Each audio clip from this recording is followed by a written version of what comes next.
So let's continue on from where we left off in the last lecture, where we were speaking about minimum spanning trees and minimum spanning algorithms. And hopefully, if we're done with that today, we might start off speaking about the next category of algorithms, which is short path. And we did talk about shortest path briefly when we started talking about algorithms. And we'll talk about one of the more famous algorithms for short path is concerned, and then we look at algorithms as we go forward. So let's do a quick review of a couple of the algorithms. Well, the main algorithm that we've seen so far on MST, which is Prim's algorithm. We didn't quite complete it, so let me do a quick review of that before we do a brief analysis of that algorithm. So these were the two greedy algorithms. We haven't really spoken about dynamic programming algorithms, which we will talk about as we go forward. But so far, we've been talking about greedy algorithms, and both of these, along with also Dijkstra, is also a greedy algorithm. So we saw how Prim's algorithm worked, and it's going to be fairly similar to the Dijkstra algorithm, which we noted in one of the previous lectures. So you might just want to make sure that you remember how Prim's algorithm works, because there's slight variation. We're going to be looking at it in the Dijkstra's algorithm today as well. All right. So the Prim's algorithm basically started off by building an MST tree. We're calling that A. And it's going to build up that tree using the parent's edges. So for every vertex U, it's going to have a u dot I, which is the parent of U. So that particular edge, U dot I, is essentially going to be the MST tree. We're going to start off with a particular root. So all MSTs always start with a particular root. And then we're going to maintain, well, not all of them, but Prim's algorithm starts with a particular arbitrary root. And it's going to maintain a priority queue. Okay. The key for the priority queue is, in this case, is as we saw last time, is the minimum weight edge of any edge which is connecting these two sets. Okay, Q and A. And then we saw how the algorithm progressed. I'm not going to go over all the details. And we pretty much ended over here, where we saw how Prim's algorithm was able to create the minimum spanning tree on this particular example. So let's do an analysis of this algorithm. So this should hopefully not be too difficult, and I'd like people to think about this and see if you can give suggestions as to what do you think is the complexity in terms of running time for this particular algorithm. Okay, and I've sort of started off dividing it into two parts. The first part is the initialization, and then you have the while loop. So let's look at the initialization and see if we can figure out what the complexity is. So any thoughts on that? So notice that we are looking at all the vertices in this graph. Okay, and we're representing the size of the vertices V, and we have edges, and shorthand notation is simply V and E for these two. So would the complexity be the initialization? Would that depend on the number of vertices, or would that depend on the number of edges? And it does include this particular loop where you are inserting into a priority queue all of the vertices. Okay, so you can sort of think about it as in two parts, and you can talk about it in the two separate parts of the initialization aspect. So any thoughts on the first part? This should be fairly straightforward. Sorry, that's V. Clearly that's order of V, simply because it's looking at all the vertices, and the number of vertices is V, so that's order of V.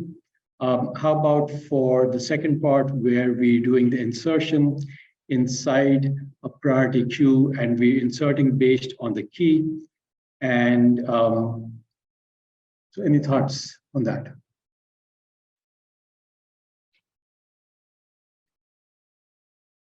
Remember the priority queues, we're going to assume that we're going to be using a heap for that, a min heap.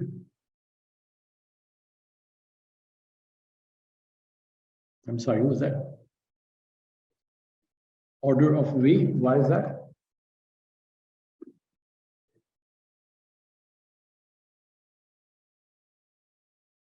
Into a priority queue.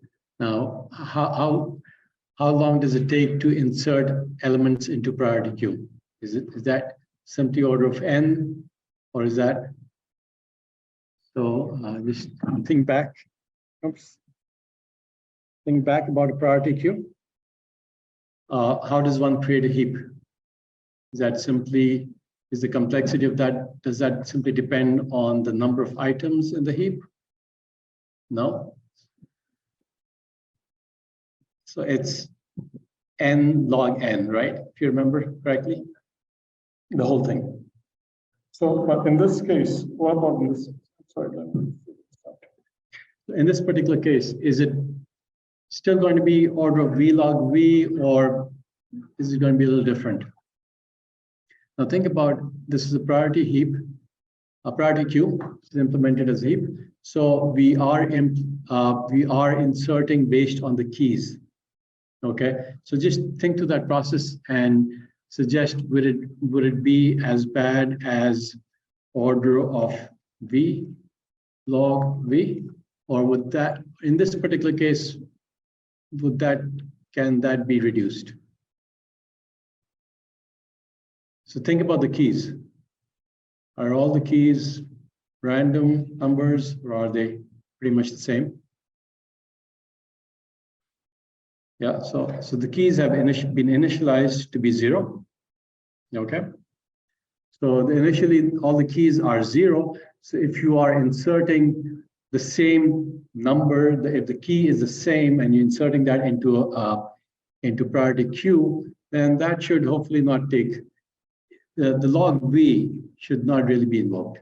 Yeah. Yes.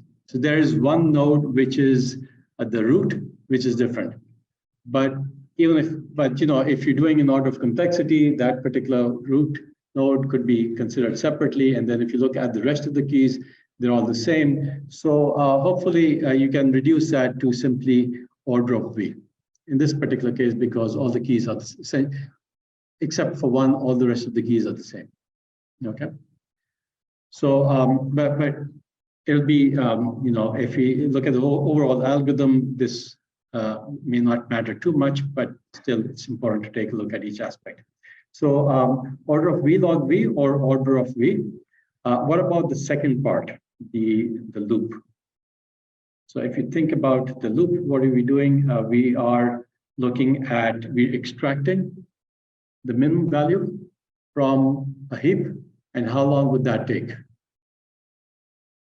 And now the values may not always be the same, okay? As we are going to be doing a decrease operation on the heap, so the values are going to be changing, and so we're going to be doing a typical heap operation of extracting the minimum value on the heap, okay? And how long would that in general take? So if you have, let's say, n values in the heap, n elements, and you're doing, and if you're doing an extract min, okay, you simply take the top of the heap, right? But then you have to make sure that the heap property is maintained. And that's going to take log of V, right? Log of the number of elements. So this is hopefully just a recap for those of you who've sort of forgotten how heaps work, okay? But we did this quite a few times in 210, so you should be able to remember that. And we will come back to heaps towards the end of the course as well, just to do a quick review when we do look at data structures. So, so those of you who seem to have forgotten, any operation on a heap is typically n log n or v log v. Okay, so in this case, the actual operation is going to be based on log v as well. And then what about this second part? Okay, so here you have another loop. And now you're doing a loop on all the adjacencies. Now, what will this depend upon? So far we've been focusing simply on vertices, but as soon as you start looking at the adjacencies, you've obviously got edges involved, okay? So any thoughts on the complexity of this portion of this particular for loop? Now, we already know that if you're trying to modify a value inside a heap, that's again going to be have a log complexity. So if you look at the overall complexity of the for loop from 10 to 14, any thoughts on that? Yes.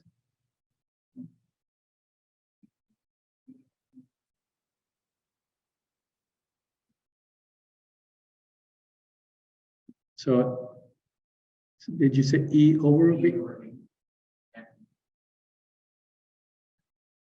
E divided by V, is that what you're saying?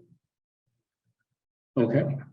Yeah, okay. So you're just looking at that particular, okay. So, but overall, if you look at it, if you think about the aggregate position, okay. So you're looking at each vertex and looking at each edge of that vertex, okay. And that's a little bit tricky to be able to figure that out. But if you look at the overall picture of the entire graph and you try to see how many times will the edges be looked at, okay. So you can see that overall, the number of times this is going to be operated upon is going to depend on the total number of edges, okay. So if you multiply that with the number of times this loop is being being executed, so that's going to depend on E, okay. And then we also have a decrease, okay. So if you're doing a decrease key on a heap, but the number of elements in the heap, is that based on E or is that based on V? Is that proportional to E or is that proportional to V? Yeah. So think of the cube itself. We are inserting edges or vertices. Yes. Okay. So E log V, and can you sort of try to justify that?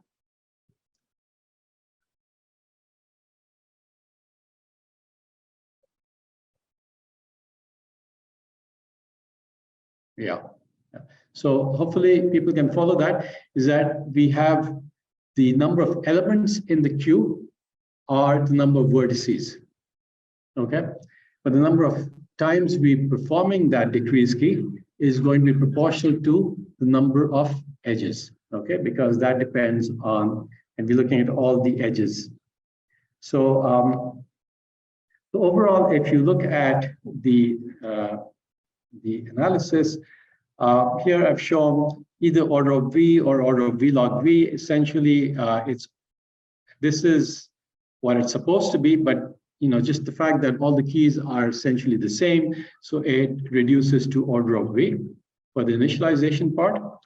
And the extract min is going to happen log V times the number of times it's happening, so that's V log V. However, the decrease key, because that depends on the number of edges, as just explained, that's going to be E times the complexity of a decrease, which is going to be proportional to the number of vertices in the priority queue, okay? And that's going to be log V. So overall, we have the following different complexities. We have V log V, we have E log V, okay? And so hopefully we can see that the number of edges is at a minimum equal to V, but at a maximum for a very dense graph, it would be V squared, okay? So this would be sort of dominated by E log V, right? So this would be a more appropriate expression simply because E is either at a minimum V or at a maximum V squared. Okay. So that's the analysis for Prim's algorithm. And we can keep track of this as we'll compare it now to the next algorithm, which is Kruskal's algorithm, right? So Kruskal's algorithm is also something, hopefully all of you saw that in 210. I know I covered it, but did anybody go through a 210 where you didn't cover Kruskal's algorithm? Kruskal's algorithm solves the same problem, however, in a different way as compared to Prim's algorithm. So the way Kruskal's algorithm is going to work is that it's going to maintain a sorted list of edges. Okay, so Prim was working on vertices, Kruskal is working on edges. All right, and it's going to maintain a priority queue, and it's going to maintain a list of the smallest weight edges to each tree and maintains a forest of trees. Okay, so essentially what you have is you are taking all the edges, you're sorting them and finding out which is the smallest edge. Okay, so we start off, if you look at this particular example, you can see that the edge which has smallest weight is the following one. Okay, and then you have 2. Okay, so let's just take a quick look at an intuitive look at the broad picture as to how Kruskal's algorithm works. And so you're looking at the edge HG, which has a weight of 1. Okay, you include that into the MST. You look at the next edge, which has the lowest weight, and there are a couple of them. So you have these 2. It randomly, includes one of those 2. And then it includes the next one. And then you can see there is a couple of 2s, and then there's no 3, and then there's a 4, and you include this into the MST. So you can see that it's actually maintaining a forest. Okay, so these trees are not connected. So that's why it initially has a forest. And as you gathering all the edges which have starting with the lowest value edge, it continues to expand. And then it comes up to, after 4, you have 6, okay? But then you have a problem. So if we add 6 to the MST, what could be a possible problem? What can you immediately see as a problem? Yeah. You're creating a cycle, right? So we somehow have to make sure that cycles are not created, because obviously in a minimum spanning tree, if you have a cycle, then you've got 2 ways of getting to the same location, and that is obviously that has a higher cost. Okay, so we're going to look at how that is done, but let's assume right now that it's going to somehow make sure that there are no cycles as we're adding the edges. Okay, so next, essentially, we're done with 6, and if you keep going forward, you can see that we're going to add 7, okay? And that again is going to cause a cycle to be formed, all right? That is also a problem, so we're not going to add that particular edge. We're going to add this particular edge, and as long as you don't have any cycles, you're doing okay, okay? Once again, if you have 8, and there are a couple of 8s over here, so if you're going to add both of these, then you again have a cycle, because you can see that if you add this particular 8 over here, you're going to have a cycle all the way around. Okay. So let's get back to the issue of cycle in a few minutes, but let's see if you wanted to stop. Okay, so we could continue on after 8. But if you wanted to stop at an early stage, how could we avoid adding all the other edges and taking those extra steps? How could we avoid that? So any thoughts about how could we avoid adding the last steps, L through N? right? You see the problem. So essentially, you might have a very dense graph with a lot of edges, and at some point you have perhaps a minimum spanning tree, but the algorithm may want to continue to look at all the edges, okay? And imagine the number of edges could be v squared.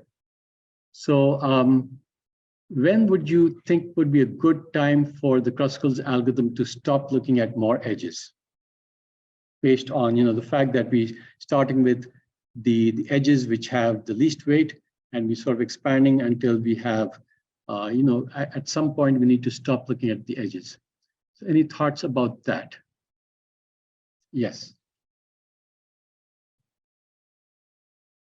Yeah, so how would you do that? How would you figure out that all the vertices have been visited?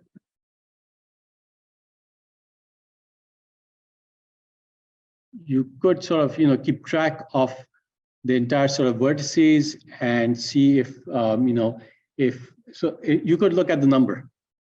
All right.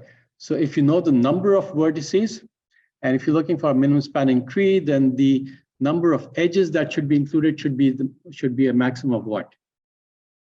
How many edges should we have in a minimum spanning tree? Let's say that we know the number of edges, and then we know the number of vertices. So the number of edges is E, the number of vertices is V. So what would be the maximum number of edges to be included in the MST? So again, something that we covered when we started talking about graphs, okay? So remember,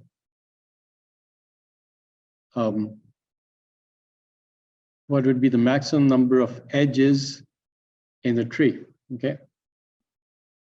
-1, yeah. So as soon as you hit V -1, right? So as soon as you hit the number of edges that you be included in the MST is equal to V -1, then you can just stop, okay? Then you don't need to look at the rest of the edges, which could be all the way up till V squared, all right? So the Kruskal's algorithm is fairly straightforward. However, the tricky part, of course, is the cycles. Okay, so how do we actually figure out whether when you're adding a particular edge, is it forming a cycle or not? Okay, so any thoughts as to how we could do that? How could we determine if you have a cycle as you're adding a particular edge? So let's say you add a particular edge over here, and we need to figure out whether it's forming a cycle. Okay, so this is again something to think about. If you think about any data structures that you might have come across, that could help you. And what could be the complexity of trying to figure out whether a cycle exists? So what could be different ways of doing that? I'm sure you can think of different ways, but ultimately we have to figure out what's the best way of figuring out whether there's a cycle or not. Okay. So give you a minute to think about it. How could we determine whether there are cycles? What could be good algorithms?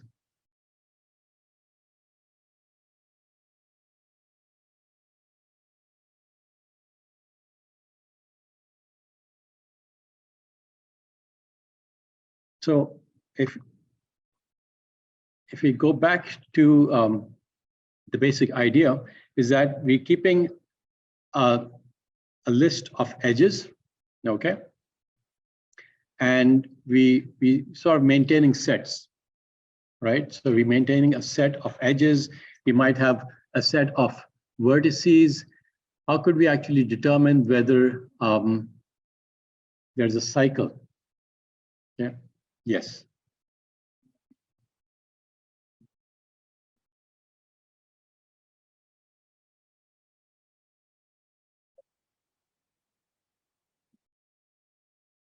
So you're maintaining a tree, okay? And essentially what we're doing is we're adding a particular edge, and we need to be able to figure out whether, let's say this is A, B, C, and D. These are 4 vertices that we've added, okay? And now we're connecting another edge, and we need to be able to figure out whether if you're looking at this particular edge, whether the edge which connects D and C, okay, forms a cycle or not. Yeah, so just build up on that thought.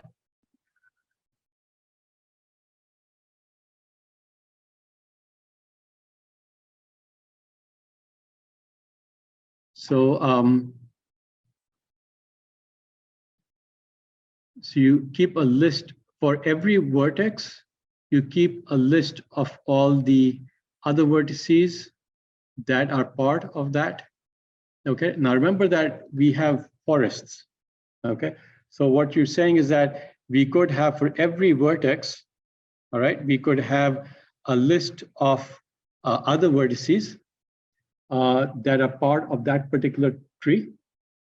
Okay, and essentially then what we could do is we could traverse through this and figure out every time we're adding an edge, whether, for example, C was already part of that particular tree.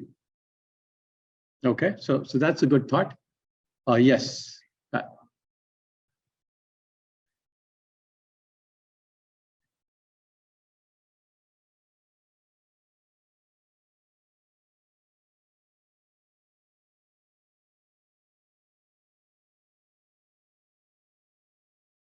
Yeah. So if some data structure like that exists, or you could create it, and you could do that in constant time, you could probably get a good prize for that, or definitely a best paper award. Unfortunately, something like that doesn't really exist in constant time, okay? But almost constant time, yes.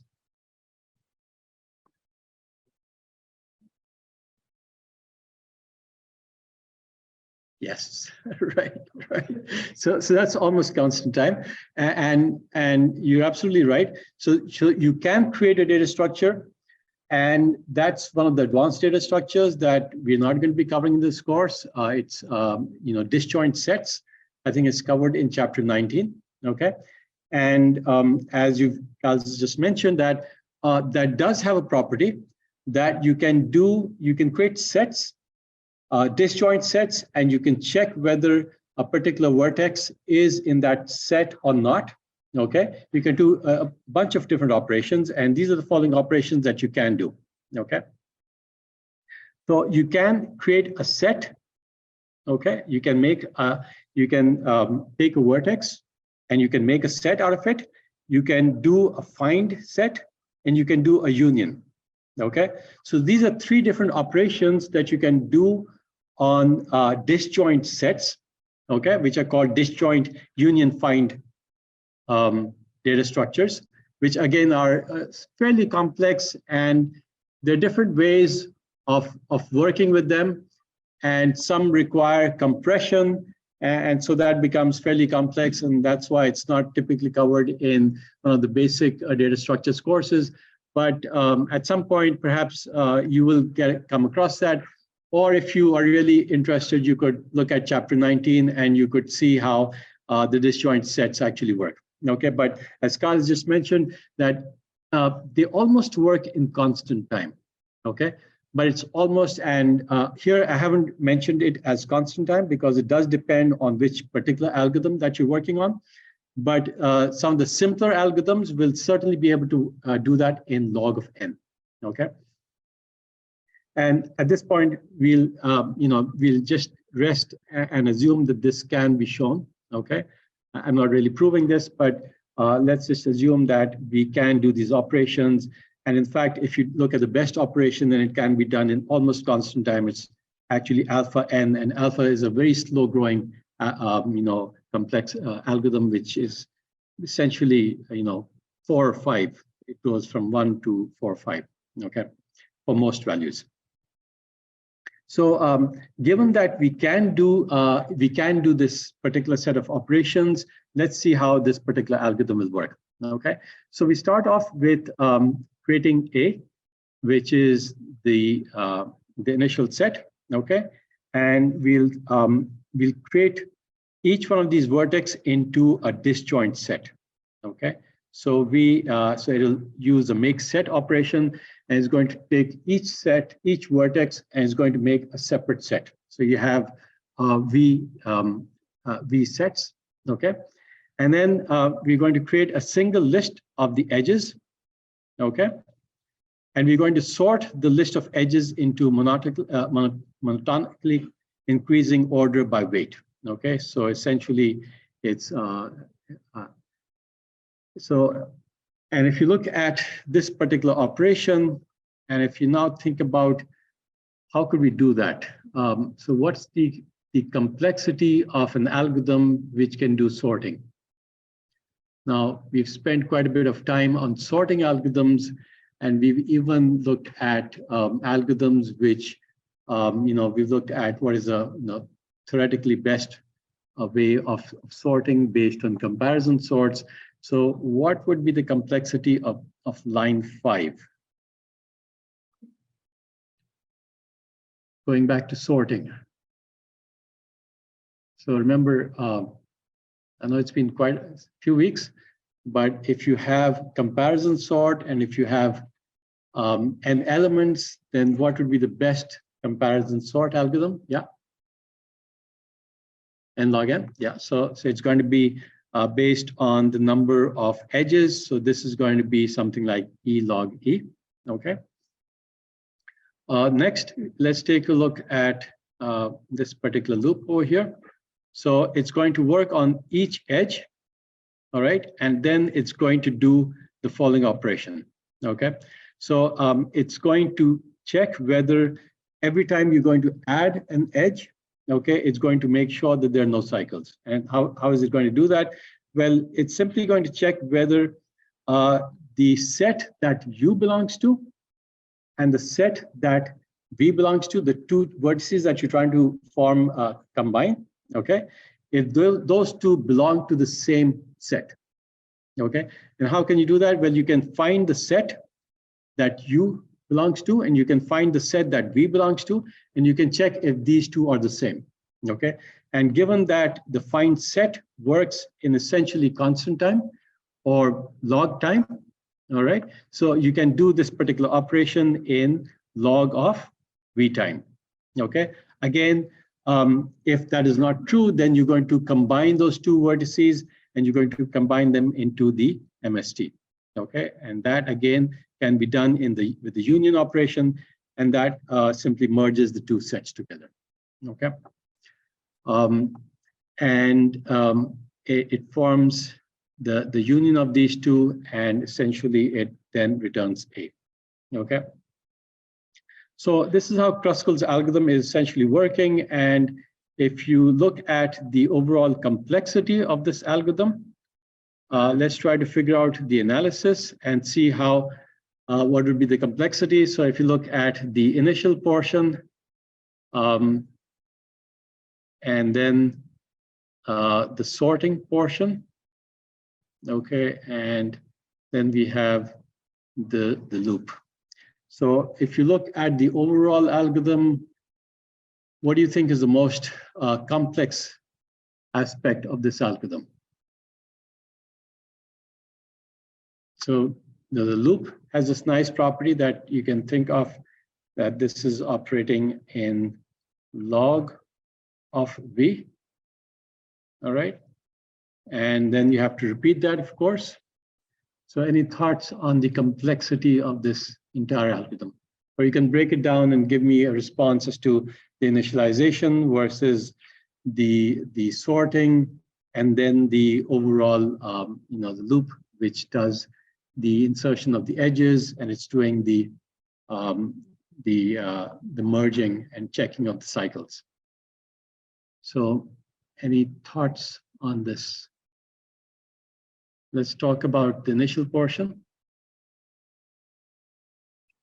So how long should the initial portion take?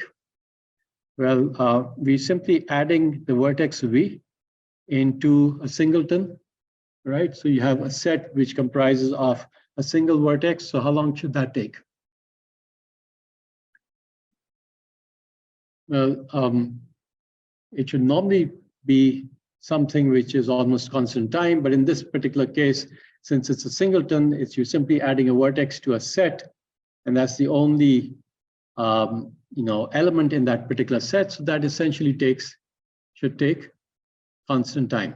Okay, and then you have V edges. So this should take order of V. Okay, this we've already seen.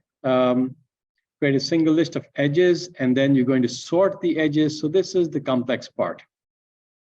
All right, doing the actual sorting, making sure that all the edges are now sorted into one large sorted list of edges. All right, and then we're working with each one of those edges, and we're adding them. And so this is, fortunately for us, we have the disjoint sets which can do it in almost constant time. So if you think of the overall complexity, can you give an answer to the overall complexity? What would that be? Given that we already know what the complexity is for sorting the edges.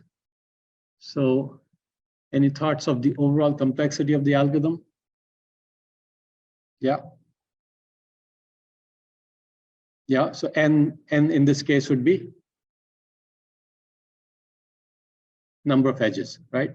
So the sorting is actually taking the largest amount of time. Okay. And so this is what we have. We've got order of E log E. Okay. This is log V. I'm showing this as log V, but this is almost order of something called alpha of V. Okay, but I don't want to spend too much time on this, but alpha V is almost a constant. Now, I've shown this as E log V, all right? So E log E can actually be written as E log V, all right? And this is sort of explained over here as well, that E is essentially V squared. Okay, in the worst case, E has an upper bound of being V squared. So essentially, when you take a log of E, then the complexity of log of E is the same as the complexity of log of V. All right, because E is V squared, and if you take the log, then 2 comes out and becomes a constant. So you can think of the overall complexity of this algorithm as being E log V rather than E log E. Okay, which is a little better, given that we're working with graphs. So if we think about the two algorithms that we've just spoken about, both of them seem to have the same complexity, E log V, all right? However, there's something, again, which is an advanced concept, which is Fibonacci heaps, which we're not going to talk about in this course, but it's just good for you to know that there are some data structures which can reduce the complexity, okay? So if you ever study Fibonacci heaps, then you'll find out that you can actually reduce this to the following, okay? So E log V becomes E plus V log V. Now the question is, which is better? Are they both the same, or is one better than the other? Well, clearly one of them is, the fact that we're using a more complex data structure and it's giving you better complexity. This is going to be clearly better than E log V, but why? And somebody just pointed out, why is this expression better than E log V? Yeah. Yeah.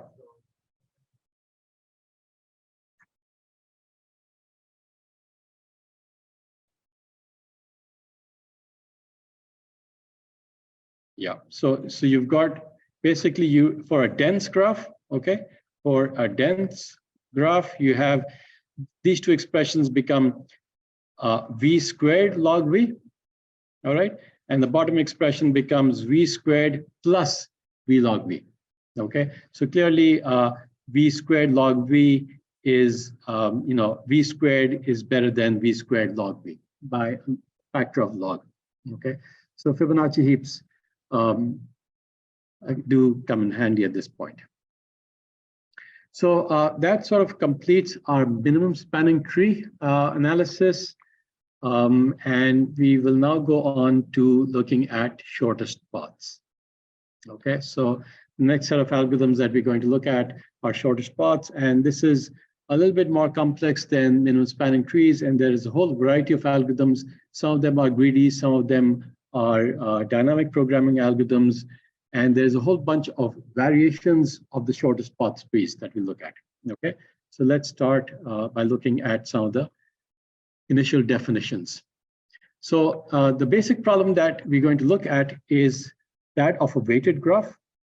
Okay, it's going to be a weighted directed graph, G.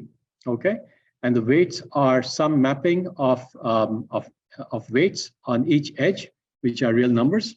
All right, and we're going to define the weight of a path as follows.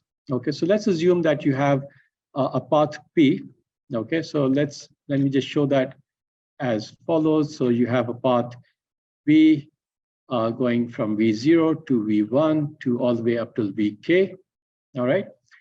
And so the weight of that particular path naturally is simply going to be the sum of the individual weights. So the weight over here and the weight here, and we're simply going to sum all the weights, and that's going to be called the weight of that particular path. All right.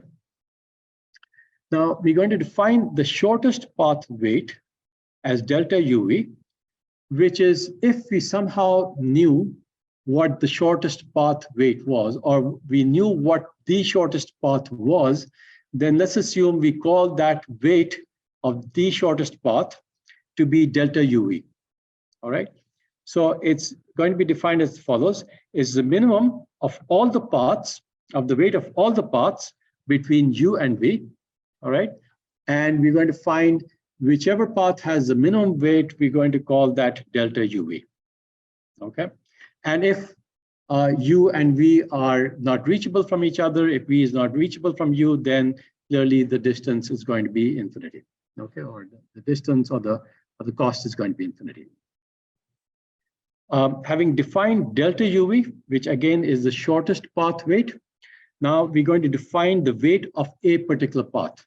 Okay, so the weight of a particular path from U to V.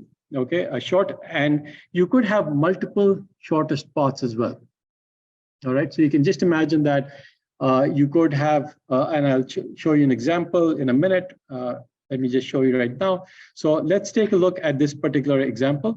Okay, so let's assume that somehow we know what the deltas are. Okay, so remember the deltas are the shortest path weight. So essentially we're saying that somehow we could magically figure out that given the particular source, then the shortest path weight to getting to T is 3, getting to X is 9.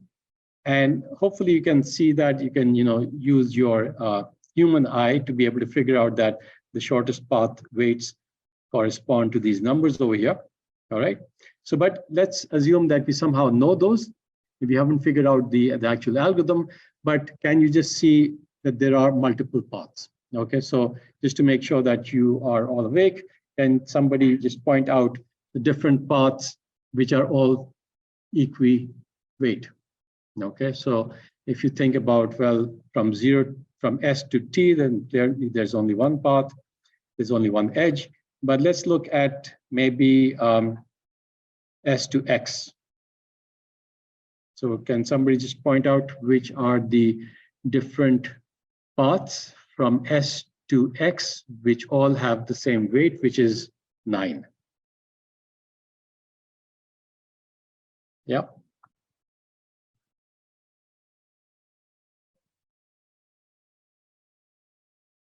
Yeah, so you can see that the cost 6, so you could go from S to T at a cost of 3, then you could go here, which would be 5, and then from 5 to another 4 is 9, versus if you went directly from T to X, that would be a cost of 3 plus 6, which is 9.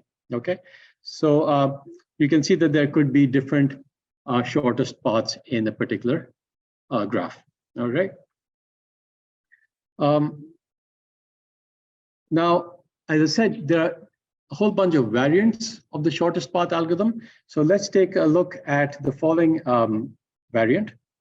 So the first definition is the single source is we're trying to find the weights from a particular source to all vertices. Okay. Now we're going to turn that around and we'll say, well, what about the following problem? What about a single destination problem? Okay. So a single source is saying that you're trying to find the shortest path from a particular source to all the destinations. Okay. And a single destination is saying, well, we now want to find out what the shortest distance is or the shortest path is from all vertices to a particular destination. Okay. So question is, if you can solve the single source problem, can you use that to solve the second problem as well, the single destination problem? Are those two linked? So I'm going to come back to you, but let other people think as well. All right. So if you are given a solution to a single source problem somehow, can you, and I can just help you, just take a look at this particular graph. If instead of saying that we're looking for all the different shortest paths from S to all of the other vertices, instead what we're looking for is the shortest paths from all of the other vertices to S. Okay, and you think those two problems are actually related?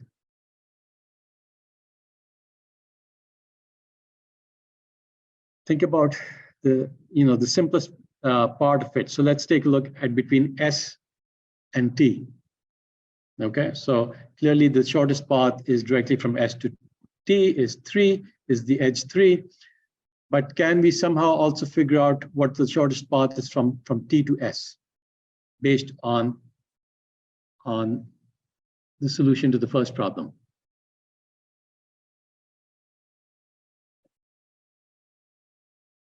So Kyle, you had a thought on that?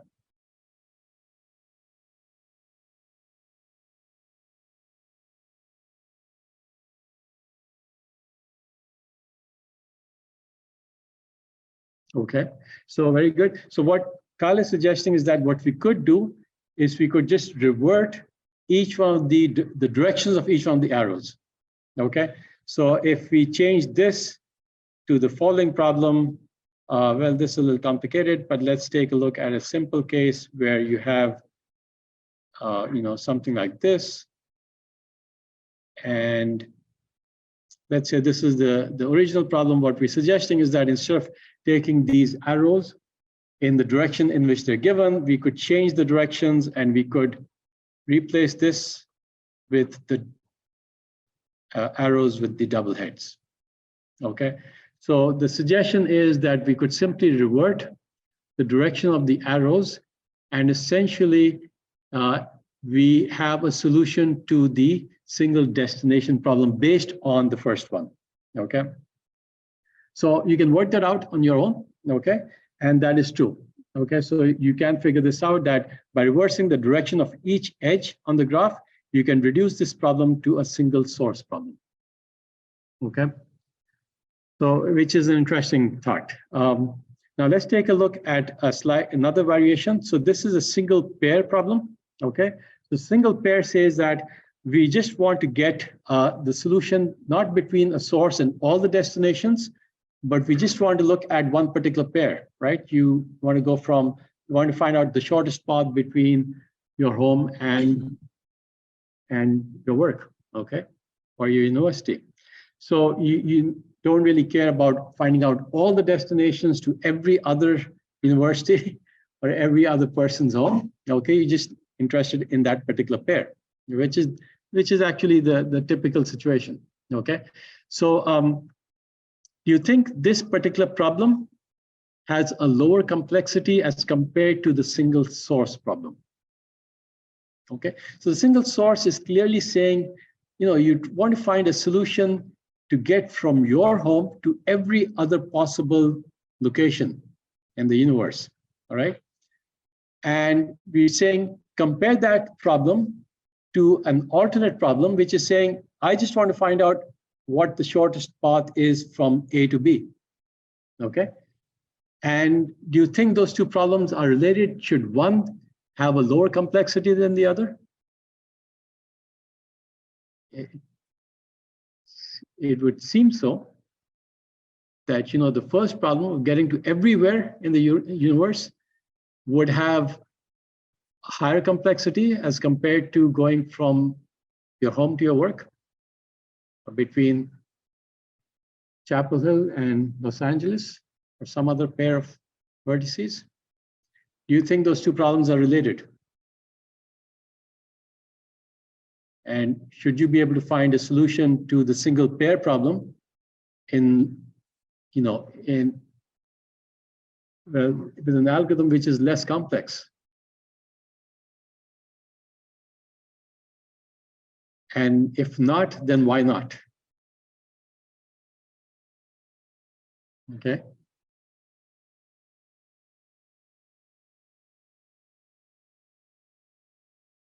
So think about it. Any thoughts? Would it have the same complexity? I mean, how many of you think that the second problem, the problem C, should have a lower complexity as compared to problem A? Okay. Any hands? Should it have a lower complexity? Does that seem intuitive that you would have a lower complexity if you want to get between any pair of vertices? Not quite sure. Yes.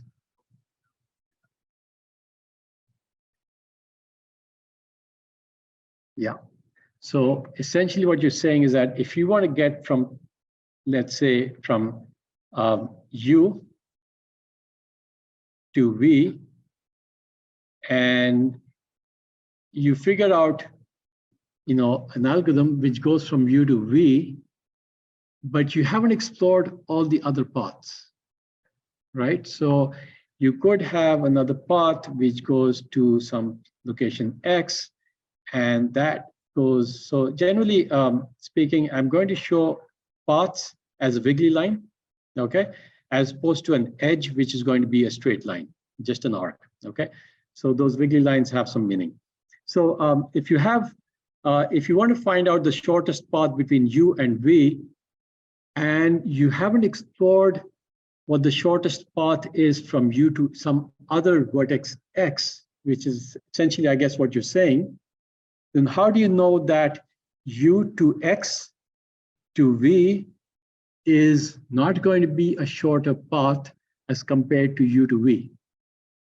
Is that essentially what you're saying? Yeah. So basically what we're saying is, in order to be able to solve the shortest pair path, the shortest path between a pair of vertices, you actually unfortunately have to solve the problem, which is, you need to figure out how to get to every other location in the universe before you can actually figure out the simpler problem, okay, which is rather unfortunate, okay? So it's a given that all known algorithms for this particular problem have the same worst case asymptotic running time as the best single source algorithm, which is really a bummer, right? But that's how life is. So let's take a look at the final variant. Okay, so this is an all pairs shortest path. Okay, so all pairs is saying that now we need to find out not just between one particular source and all the other destinations, but now we need to figure out what are all the possible shortest paths between every pair. Okay, so that now, does that seem to be another level of complexity? Is that or is that going to be the same level of complexity as maybe A, B, or C? Essentially, what we're saying is that all three of these have the same level of complexity. And now we're saying here's another variation, which is saying, well, now we're looking at all the possible pairs. Okay, so now how many of you think that D should be maybe more complex, or maybe as complex? And what would be a simple way of solving D?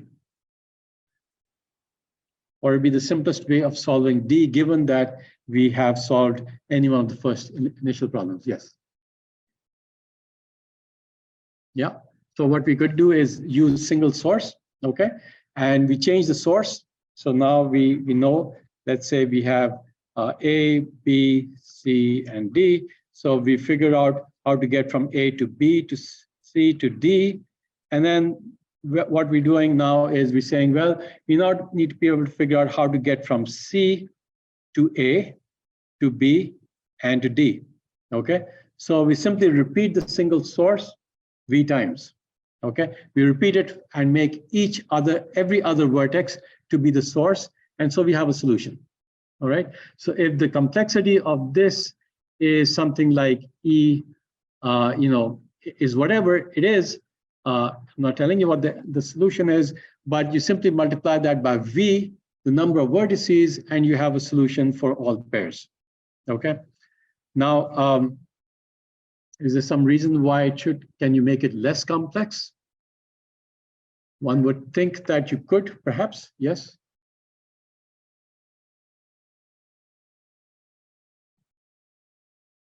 Yeah, excellent. So now you're thinking along the thought of dynamic programming, right?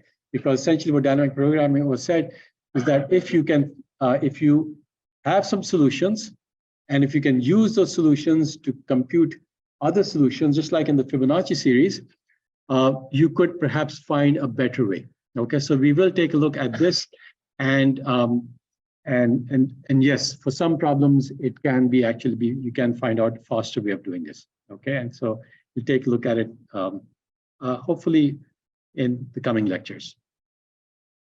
So let's take a look at the initial problem, which is the single source problem.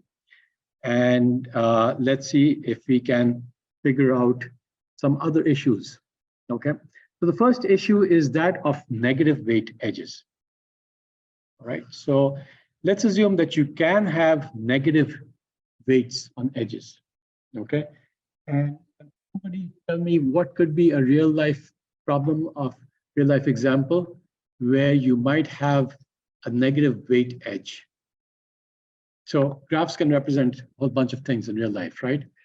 But most of the things that you can think of, especially in terms of distance or cost, well, especially distance, would normally be positive, right? You can't expect to go from your home to your work in negative time, right?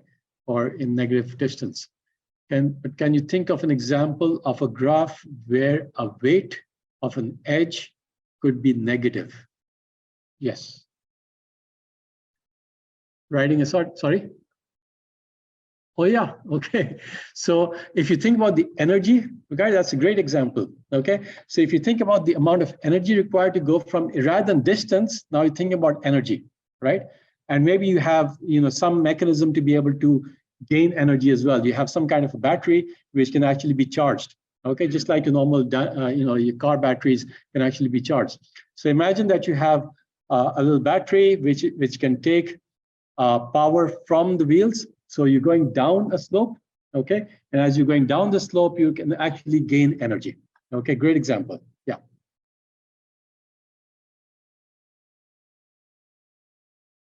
Okay, that's a fairly unique problem to the US, isn't it?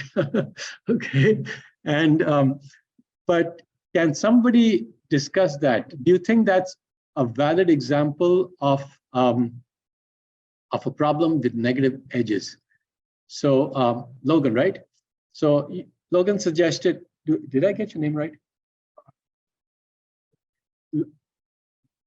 Jack, right? You guys are sitting too close to each other.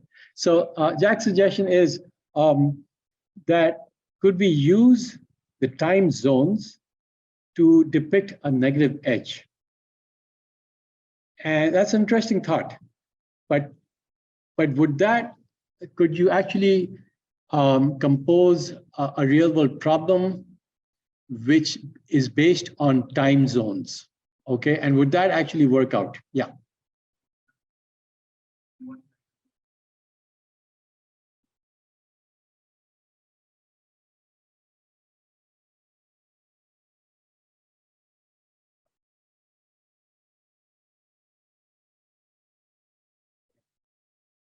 Yeah, so in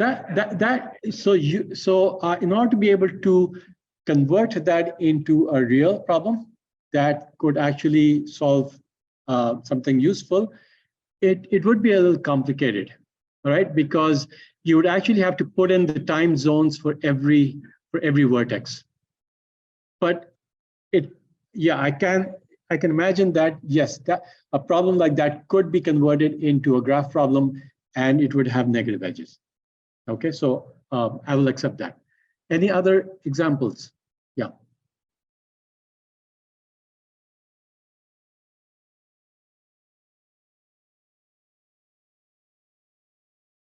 Okay. Yeah, that's a great example again. Okay, a simpler problem as compared to changing time zones. And so you're basically saying you can have positive correlation, you can have negative correlation, you can have zero correlation. So that could be a very interesting problem. Okay. So those are great examples. And another simple example could be that you're looking at, you're driving between places, okay, and you're thinking about the amount of money you're going to make. So you could be, losing money if you're going from S to A, okay, because that's presumably costing you some gas, and your depreciation on your car. But let's say you're going from A to B, and you can actually, convert your car into an Uber. Okay, so you actually can make some money by giving a lift. So you could actually go from S to, let's say this is your home and you're trying to get to G. So you could give somebody a ride from A to B, and you can actually make money. Okay, so the total cost in some cases could be positive, in other cases could be negative. Okay, so you could have a whole bunch of examples. Now, what could be possible issues if you have negative edges, and if you think about the total cost, okay, the total cost to get from, let's say, a source S to all the destinations. So having negative edges could create problems, perhaps, may or may not create problems. Okay, so when would a negative weight edge perhaps create a problem? Yes, Jack.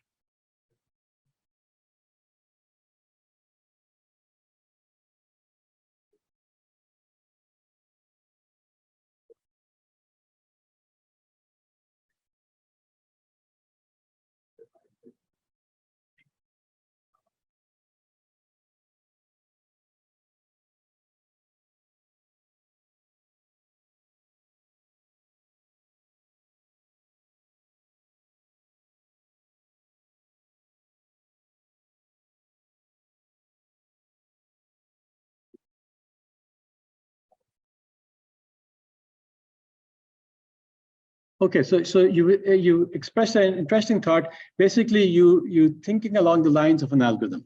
Okay, and you're saying that if my algorithm was looking at, the greedy algorithm, all right. So you're thinking about the greedy technique, and you're saying, well, I figured out that these are the different paths. Okay, and in order to be able to get to a particular destination, then I'm going to look at compare the costs. Okay, so I know that to get to a particular location is taking me a certain amount, and another location, going to another location, is taking me greater amount. All right, so I'm going to disregard that because I'm going to use the greedy approach. All right, and so, but because of the fact that you have a negative weight edge, you could actually use that particular path because you can actually, reduce your overall weight. Okay, and so your greedy approach may not work.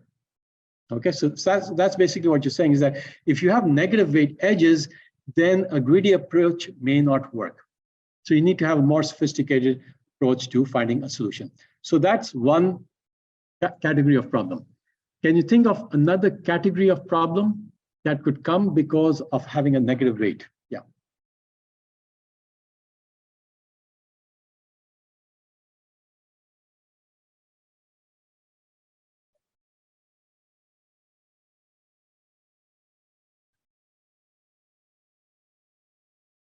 Yeah, you get sidetracked, right?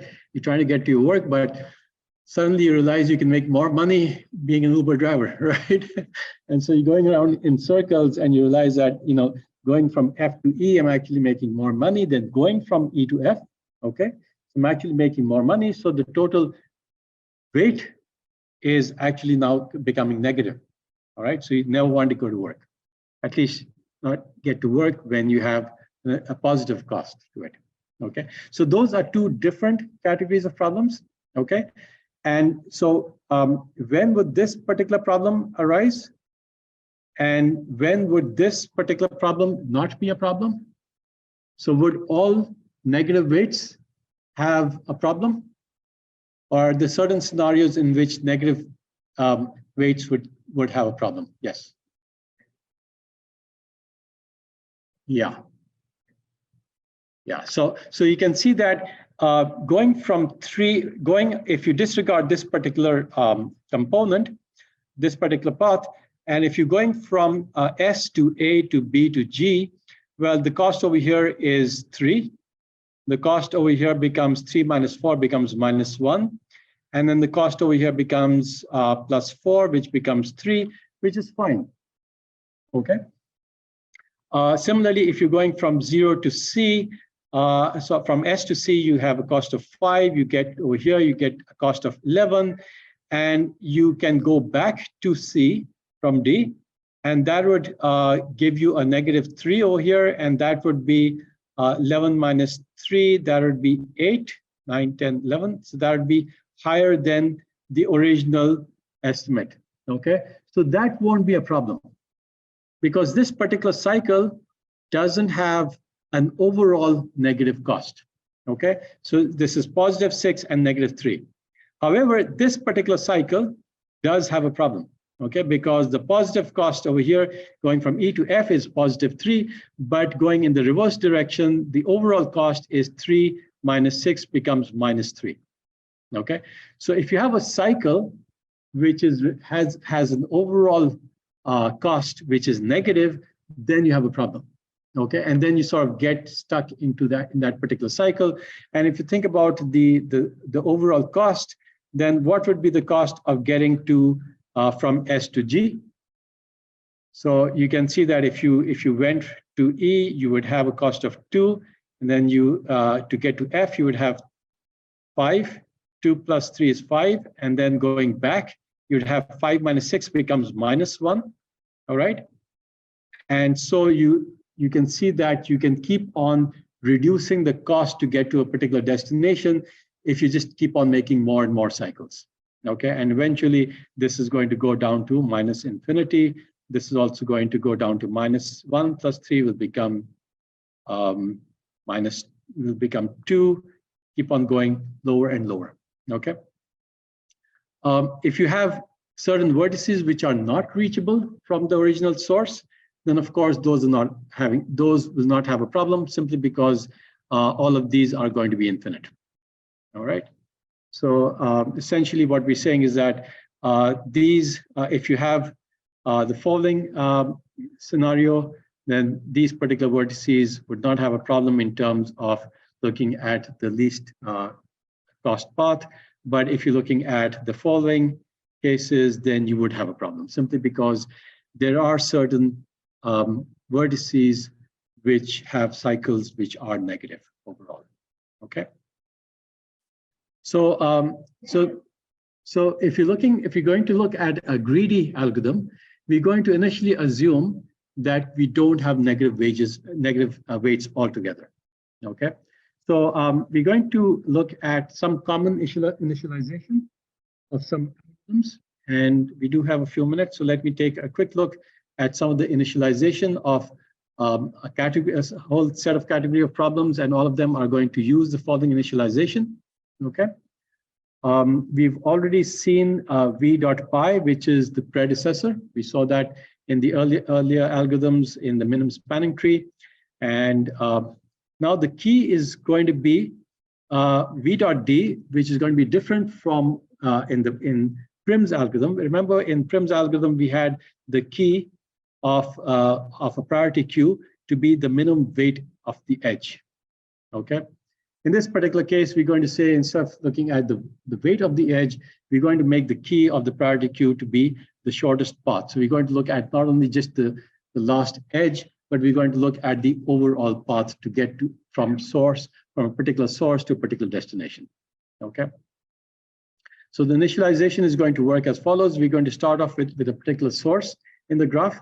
And for every vertex V in the graph, we're going to set the initial distances to be infinity, okay? And we're going to set the parent pointers to be nil, all right? And we're going to set the cost to get to the source from the source naturally to be 0, all right? So this is the initialization. And I think let's stop over here, and in the next lecture, we will continue on and look at how we can expand this into Dijkstra's algorithm.